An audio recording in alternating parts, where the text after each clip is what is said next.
बिहार में विधानसभा चुनाव होने में कुछ ही महीनों का समय रह गया है। विधानसभा चुनाव से पहले चुनाव आयोग द्वारा वोटर लिस्ट का विशेष गहन पुनरीक्षण कराया जा रहा है।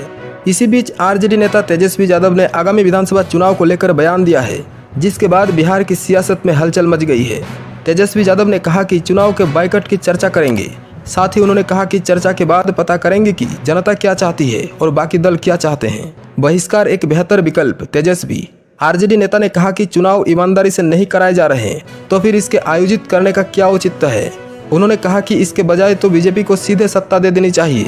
तेजस्वी ने कहा कि चुनाव कॉम्प्रोमाइज हो चुका है और अभी तक इसी ने एक भी प्रेस कॉन्फ्रेंस नहीं की है। प्रदेश में चुनाव हो रहा है और इतना बड़ा अचानक ड्राइव चला दिया।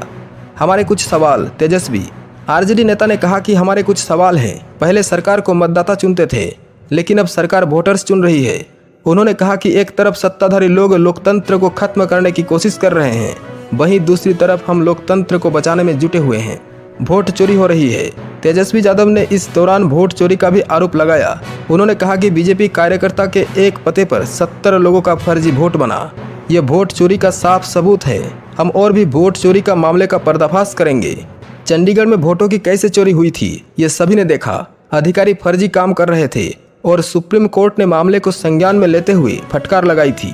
सब कुछ तय। तेजस्वी गठबंधन में सीटों के बंटवारे पर तेजस्वी यादव ने कहा कि सब कुछ तय हो चुका है। कुछ दिनों में विपक्ष के लोग प्रेस कॉन्फ्रेंस करके सारी बातों को सामने रख देंगे। निशांत के बारे में तेजस्वी यादव ने कहा कि अगर कोई नया व्यक्ति राजनीति में आता है तो ये अच्छी बात है, लेकिन यह निर्णय खुद निशांत और उनके पिता को लेना है।